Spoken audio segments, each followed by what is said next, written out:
asalaamaaleykum mbokku téléspectateurs yi ñuy seetaan mbokku internautes yi ñoo ngi leen di nuyu bu baax encore une fois di leen remercier bu baax ci seen teewaay bi ngeen ànd ak ñun tous les jours ci seen plateau spécial Covid 19 bi nga xam ne moom la ñuy def ak yéen tey nag dañu ñëwoon seet si fi koo xamante ni kenn dootu ko présenté macha allah muy pharmacien boo xamante ni pharmacien bu ñëpp ràññee la fii à Diourbel et au niveau national au niveau international sax je peux dire muy docteur Amath Niang moom mi ngi nekk pharmacien titulaire dëkk fii à Diourbel mi ngi nekk aussi président de l'ordre des pharmaciens du Sénégal moom moo nekk seen président en même temps aussi moom moo ngi nekk président IOPS interordre des professionnels de la santé du Sénégal mi ngi nekk aussi vice-président de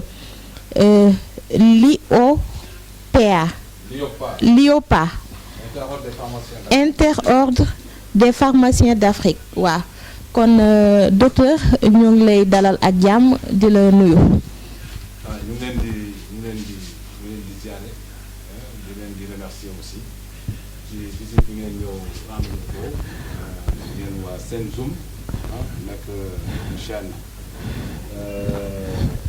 médiatique bu nekk Diourbel donc ñu ngi leen di ziare di leen di remercier ci seen présence. Bara ak Mariama di leen di remercier mais di wax ni ne mais du courage comme vous avez l'initiative de vous lancer dans le secteur de l'audiovisuel donc il faut beaucoup d'abnégation yàlla leen yàlla may ndam ba également li ngeen ci bëgg aussi ngeen jàllale ko pour le meilleur des populations aussi bien de Diourbel que du Sénégal. D'accord. Ouais.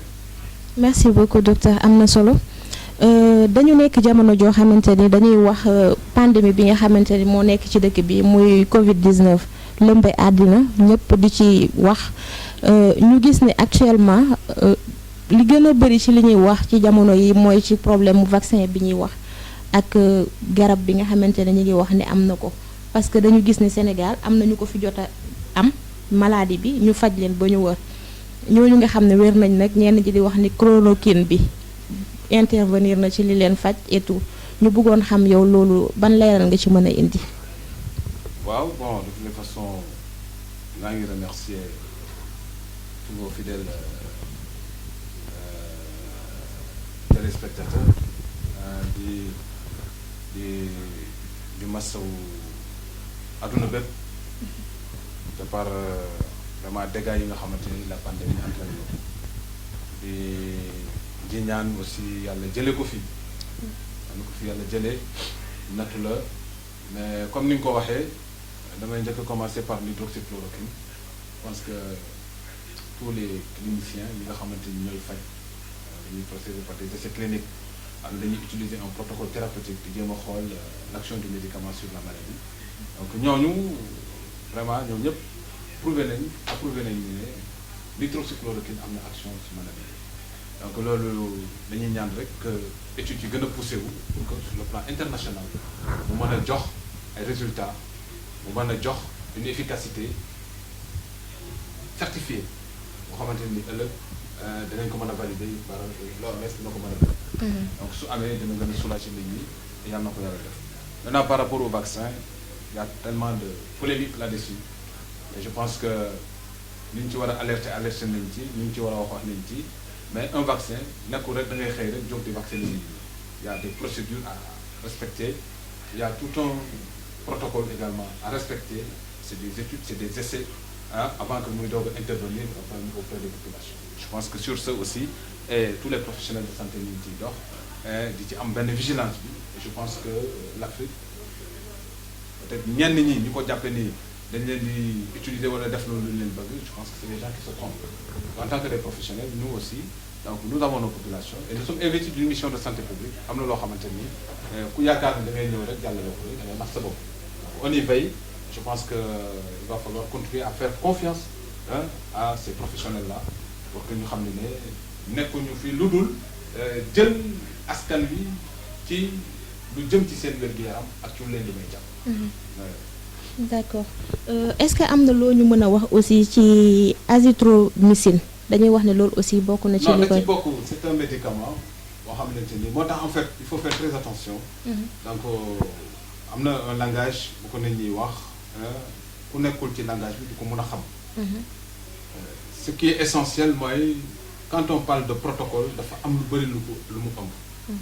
c'est des médicaments yoo xamante ne nii bu ci nekk dafay intervenir parce que maladie bi aussi dafa am ay signes yu muy manifester signes yooyu yëpp ñi koy faj il faut ñu neutraliser ko bu ci nekk dafa am un médicament bu ñu koy associer pour que mu neutraliser ko moo tax foofu aussi li ci ëpp solo ñu war ko mën a xamal nit ñi rek mooy ñu éviter ñu jël intention di ma faj seen bopp c'est ça qui est le plus grave et que aussi jàpp ne l'hydroxychloroquine dafa am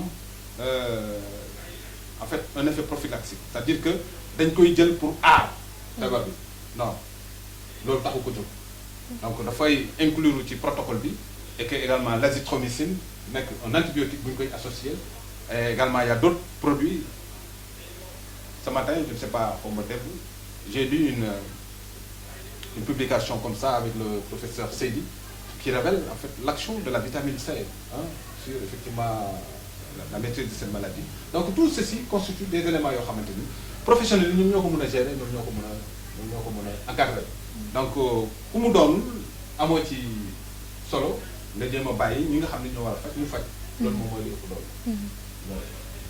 Est-ce que mën nañ jàpp ne garab yooyu am na ay effets secondaires. mais garab bu amul effet secondaire amul. Mariam moo tax en fait garab ñu dénk ko ñaari nit. le médecin traitant et le pharmacien délivreur.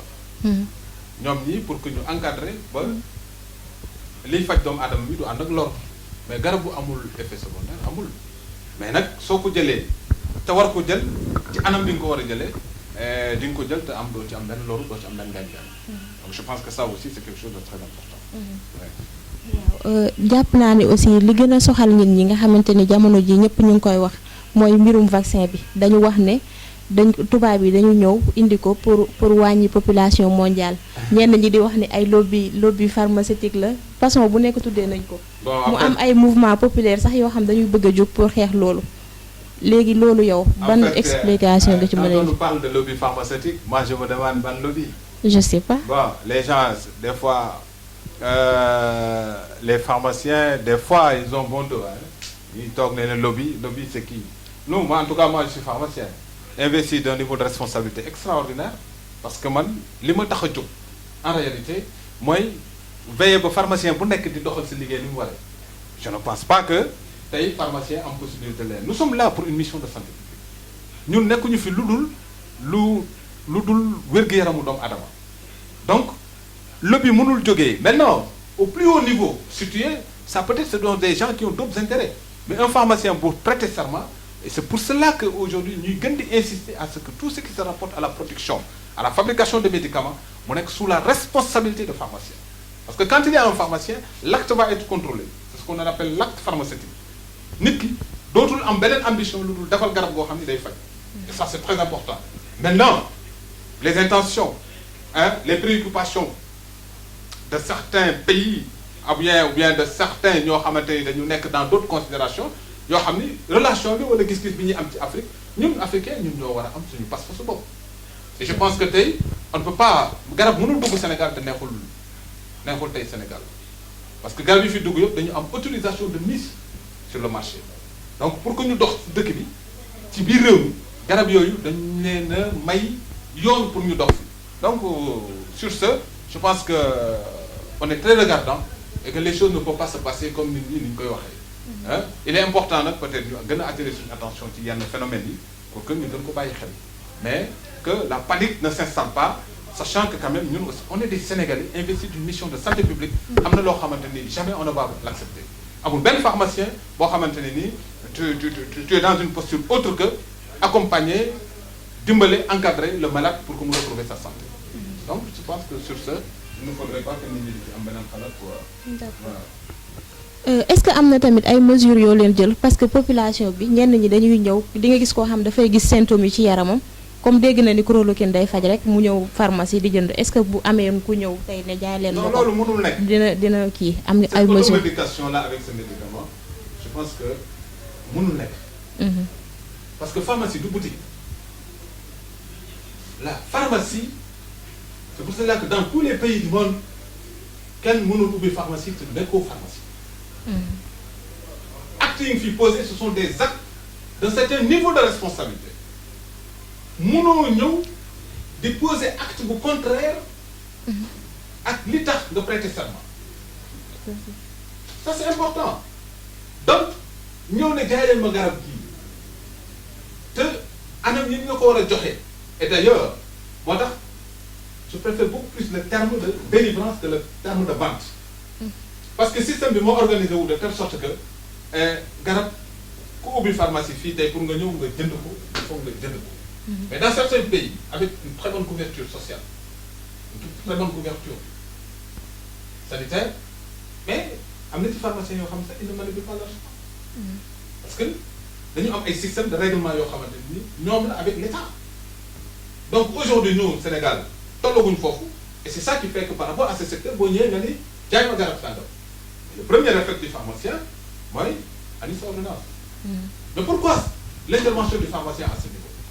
Mais parce que cette ordonnance-là, au-delà de sa contenance, c'est-à-dire que li mu ëmb ci garab, mais mën na am leneen loo xamante ne nii pharmacien bi war na ko mën a relever. ci loo xamante ne nii dafay dimbali malade. C'est pour cela que l'œil du pharmacien est fondamental. Il faut nécessairement que nous contrôlions. Et c'est ça qui justifie qu'à un certain moment, le pharmacien peut être même amené à refuser de délivrer les médicaments. Parce que pour demee ba gis ne lii mën na indi lor ci malade bi, mais je te dis que non, c'est pas bon. L'ordonnance là, il faut ñu revoir. Et c'est ça qui justifie donc ma mën a fab ne la donc bindaat ci biir nga dem revoir le médecin pour que sa responsabilité puisse être engagée. Et je dis que quand on délivre un médicament dans une pharmacie, la responsabilité du prescripteur n'est plus engagée. Nit suñu la bindalee garab ki ko bind bu ñëwee ci pharmacie bi ñu délivrer ko, c'est la responsabilité du pharmacien qui est engagée. C'est pour cela que donc le pharmacien doit à tout moment veiller sur les conditions de délivrance luy war a tax garab bi mu génn ci pharmacie. Ça c'est très important. Donc sur ce mënoo ñëw rek parce que chloroquine, et d'ailleurs la chloroquine n'étant pas disponible dans le secteur privé.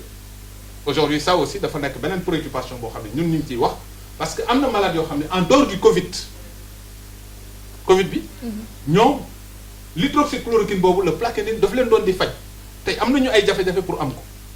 Donc il faut nécessairement que ñu trouver ay moyens pour faire disposer de ce médicament-là au niveau du secteur privé pour que malade yooyu aussi mun ko am.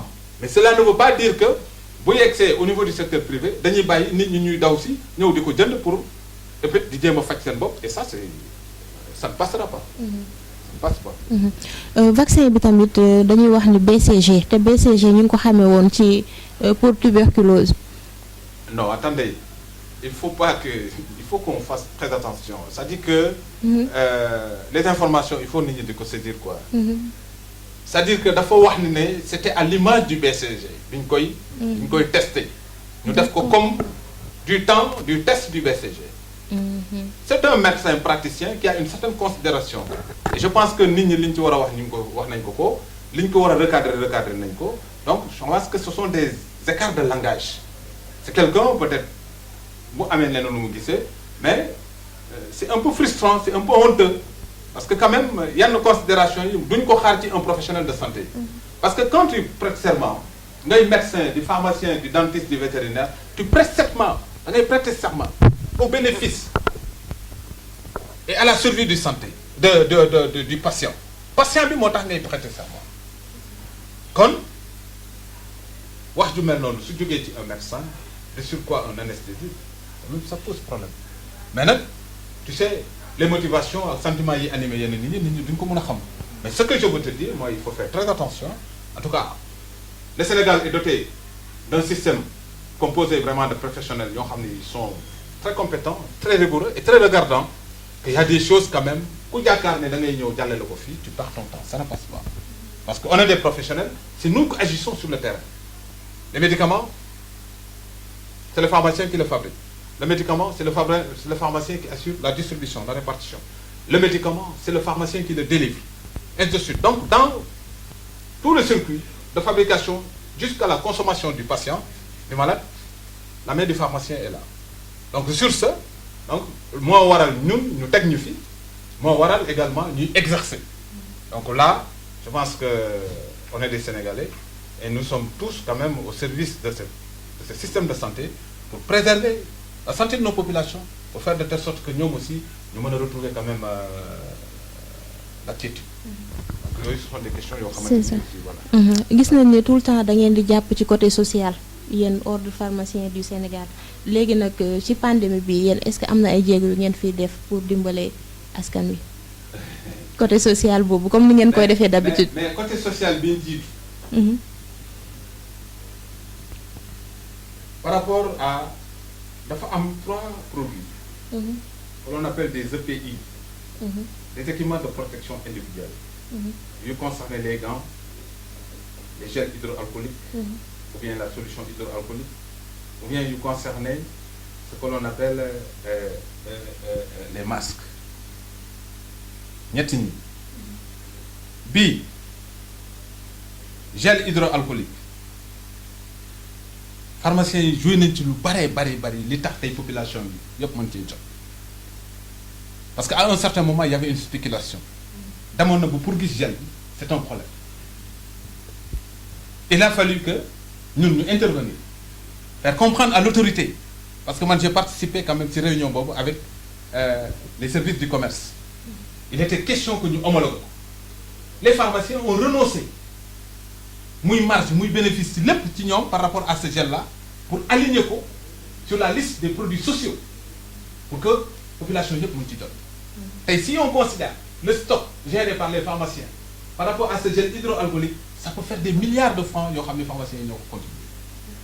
Ça c'est fondamental loolu benn action rek la et on s'est battu pour que le gel bi nous fabriquons selon les conditions, les normes reconnues. Parce que le gel a 4 propriétés. Le premier est antiseptique, pour race. Il y en a une, c'est bactéricide, virucide et fongicide. À un certain moment, j'avais même demandé à ce que le gel ne change de statut. Donc, on a un dispositif médical. Mais on a un statut de médicament. Nous avons dit quel d'autre qu'on n'a quel d'autre qu'on a kenn dootu ko mën a délivrer kenn dootu ko mën a stocker kenn dootu ko mën a manipuler ku dul pharmacien. Parce qu'à un certain moment de la crise quand il y a des problèmes dans un pays mu dem ba c'est une pandémie il y a des gens yoo xamante ni seen souci seen préoccupation n'est pas la maladie. Ils essaient de profiter de la situation pour se faire de l'argent à n'importe quel prix et ça c'est très dangereux mais le pharmacien ñemewu ko mënu ko parce que le pharmacien est investi d'une mission de santé publique.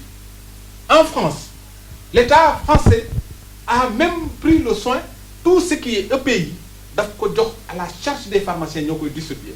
Même si les médecins sont là, les pharmaciens nous enregistrent les c'est pour vous dire que le secteur de la pharmacie, c'est un secteur de sécurité. C'est un secteur de santé. C'est un milieu, c'est un espace de santé. Il est important que nous privilégier. Mais là aussi, tu vas me permettre, je vais en profiter pour féliciter, remercier et encourager les pharmaciens. Damay dégg léeg-léeg suma confrères yi ñu ci bëri dañuy am les fautes leen naqar yi parce que effectivement dans ce pays on a tendance à considérer que le système dafa mel ni le système est spécialement composé de médecins. C'est dangereux.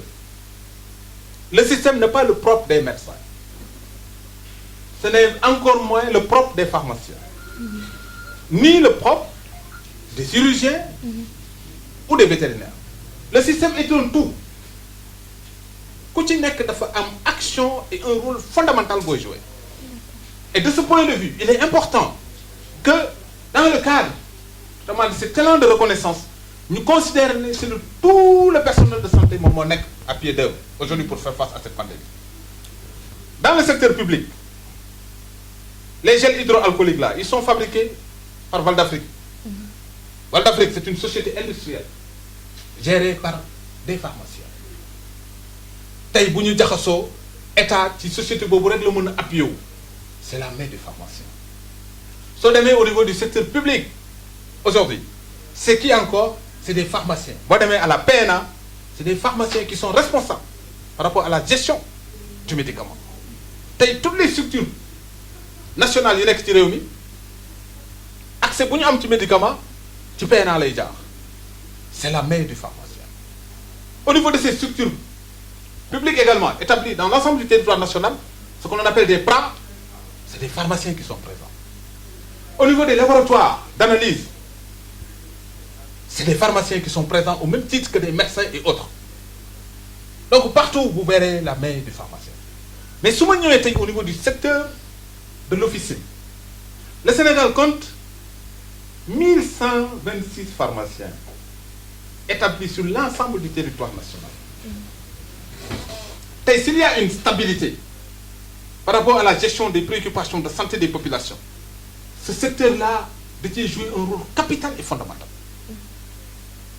Parce que tey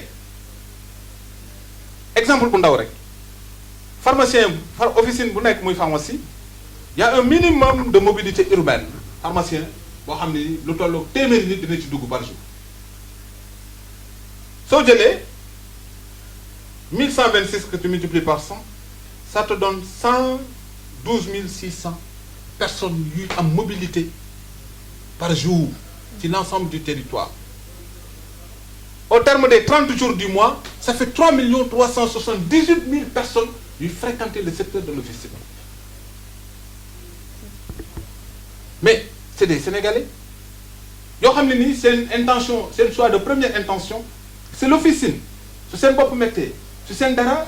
Le premier réflexe, c'est d'aller rencontrer le pharmacien, qui les accompagne, qui les encadre, qui profère des conseils. Wax leen li ci am. Ba pare jox leen en fait des conduites à tenir par rapport quand même au respect des mesures de prévention. Mais secteur boobu, mais c'est fondamental. Il faut que le système intègre ko dans le dispositif de riposte pour que li ñu bëgg également ñu def ko. Il y a dans certaines localités amul dispositif bi ci war lépp et pourtant il y a la présence d'un pharmacien. Pourquoi ne pas s'appuyer sur ce dernier? Parce que c'est un professionnel de santé. Donc je pense que il est important que dans un système ñu éviter di ko singulariser di wax ni ñii la ñoo def lii ku ci ne tu as un rôle capital et fondamental boo xamante ni suñ ko jëlee woon ça allait entraîner une perturbation par rapport à l'équilibre du système. Un système est un tout et pour le gérer il faut qu'on laisse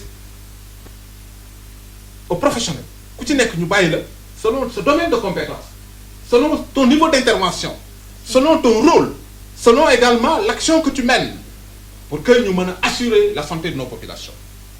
Et je dis, le système de santé, le secteur de la pharmacie est au cœur du système. Parce qu'on ne peut pas parler de système de santé sans faire allusion aux médicaments. Le médicament a un rôle capital et fondamental. Donc je pense que ça, je ne pourrais pas en fait manquer vraiment de saisir cette occasion pour remercier et féliciter l'ensemble des pharmaciens du Sénégal. Nga xamante ni ñoom ñëpp seen taxawaay mu ngi ci et ñu ngi reyante. Maintenant pour répondre à ta question, defe naa bu ngeen seetaanee les informations dans ce pays, di ngeen gis ni ne localité boo dem, les pharmaciens ñi ngi organiser wu, di dajale wu pour yëkkati seen dara dem jox ko gouverneur région boobu pour accompagner ko ci la force Covid-19. Maintenant loolu terewul aussi man en tant que président d'ordre ñi ngi dajale woote nañ un appel de solidarité, les pharmaciens sont en train de réagir et je pense que dootul yàgg tuuti bon ñëpp dégg ne effectivement la profession pharmaceutique am na taxawaay am na jëf joo xam ne ñu ngi koy def parce que aujourd'hui il s'agit d'un sursaut national. Sénégalais yëpp ñoo war a jóg reyante jàpp pour que ñu mën a accompagner tey l'État, le président Macky Sall, parce que nag en charge sur lui. En charge sur lui, le président. Aujourd'hui de préserver la santé des Sénégalais. Cette responsabilité-là repose sur lui. Donc lu waay def moom la koy dimbale. C'est important donc à ce niveau que tous les acteurs de toutes les couches socio-professionnelles ñu associer leen mu nekk société civile ku mënti nekk et à plus forte raison maintenant les professionnels de la santé. Et en tout cas moi aussi et peut-être c'est déjà passé, je n'avais pas du tout bien apprécié en toute sincérité ñun en tant que des professionnels de santé regroupés médecins, pharmaciens, dentistes et vétérinaires que le président se donne le privilège vraiment de recevoir toutes les forces du pays et que les véritables professionnels les voient indiquées, les professions médicales, mais véritablement échanger wu solliciter wu leen et que bokkut ak ñoom waxtaan ci loolu